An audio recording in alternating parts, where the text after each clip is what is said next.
जय श्री राम दोस्तों, आप सभी का फिर से स्वागत है एक और नई कथा के साथ। और मैं भगवान से प्रार्थना करता हूँ कि आप और आपका परिवार हमेशा स्वस्थ रहे, मस्त रहे। तो दोस्तों, आज की कथा है शिव जी की 108 मुंडों वाली माला का तांत्रिक और आध्यात्मिक रहस्य। तो दोस्तों, कथा को शुरू करने से पहले आपने मेरे चैनल को अभी तक सब्सक्राइब नहीं किया हो तो इसे सब्सक्राइब कर लें, लाइक करें, कमेंट्स करें। तो दोस्तों, ये 108 मुंड किसके हैं? ये 108 मुंड मानव की 108 बुराइयों, अज्ञानताओं और जन्म जन्मांतर की वासनाओं का प्रतीक है, जिन्हें शिव ने अपने तप, त्याग और वैराग्य से समाप्त कर दिया। दोस्तों, आप इस कहानी में अंत तक बने रहें। प्रत्येक मुंड ये कहता है, मैं था पर अब नहीं, शिव ने मेरा अंत कर दिया, अब मैं मुक्ति में हूँ। ये सिर उन अहंकारी राक्षसों के भी हो सकते हैं जिन्होंने धर्म के मार्ग से भटककर अंधकार फैलाया और शिव ने उन्हें समाप्त कर सत्य की स्थापना की। हर मुंड एक कथा है, हर कथा एक चेतावनी। शिव की माला में बंद है मानवता की आंखें खोल देने वाला सत्य। जिन्होंने अपने अंदर के रावण को मारा, वहीं शिव की माला में स्थान पाए। 108 सिर नहीं, ये हैं 108 सबक, जीवन को जागृत करने वाले, अंधकार को हराने वाले।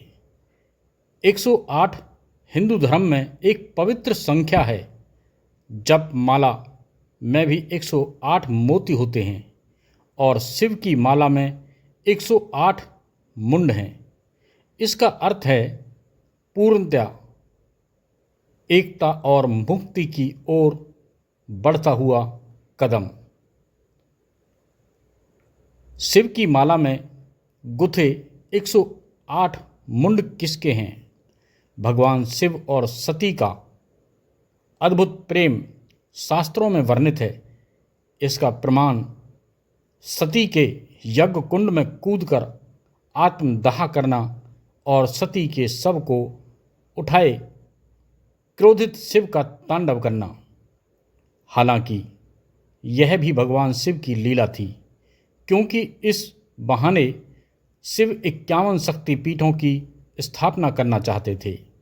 शिव ने सती को पहले ही बता दिया था कि उन्हें यह शरीर त्याग करना है।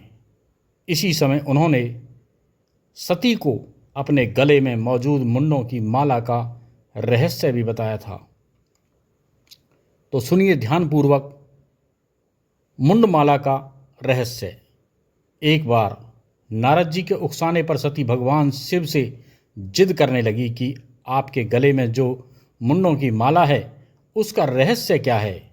जब काफ़ी समझाने पर भी सती ने मानी तो भगवान शिव ने राज खोल ही दिया। शिव ने पार्वती से कहा कि इस मुंड की माला में जितने भी मुंड यानी सिर हैं वह सभी आपके हैं। सती इस बात को सुनकर हैरान रह गई। सती ने भगवान शिव से पूछा, यह भला कैसे संभव है कि सभी मुंड मेरे हैं? इस पर शिव बोले, यह आपका 108वां जन्म है। इससे पहले आप 107 बार जन्म लेकर शरीर त्याग चुकी हैं और ये सभी मुंड उन पूर्व जन्मों की निशानी है। इस माला में भी अभी एक मुंड की कमी है। इसके बाद यह माला पूर्ण हो जाएगी। शिव की इस बात को सुनकर सती ने शिव से कहा, मैं बार बार जन्म लेकर शरीर त्याग करती हूँ, लेकिन आप शरीर त्याग क्यों नहीं करते? शिव हंसते हुए बोले, मैं अमर कथा जानता हूँ, इसीलिए मुझे शरीर का त्याग नहीं करना पड़ता। इस पर सती ने भी अमर कथा जानने की इच्छा प्रकट की। शिव जब सती को कथा सुनाने लगे तो उन्हें नींद आ गई और वह कथा सुन नहीं पाई। इसीलिए उन्हें दक्ष के यज्ञ कुंड में कूदकर अपने शरीर का त्याग करना पड़ा। शिव ने सती के मुंड को भी माला में गूंथ लिया। इस प्रकार 108 मुंड की माला तैयार हो गई। सती ने अगला जन्म पार्वती के रूप में हुआ। इस जन्म में पार्वती को भगवान शिव से अमर कथा के माध्यम से अमर तत्व प्राप्त हुआ और फिर उन्हें शरीर त्याग करना पड़ा। तो दोस्तों, कथा आपको अच्छी लगी हो तो इसे ज़्यादा से ज़्यादा हमारे सभी सनातन प्रेमियों को शेयर करें। और दोस्तों, आपने जो इस कथा को सुनने के लिए समय दिया, आज के डेट में हर इंसान के पास बहुत काम है, समय नहीं है। मैं उसके लिए आपका दिल से धन्यवाद करता हूँ। और फिर मिलते हैं एक और नई कथा के साथ। जब तक के लिए जय श्री राम।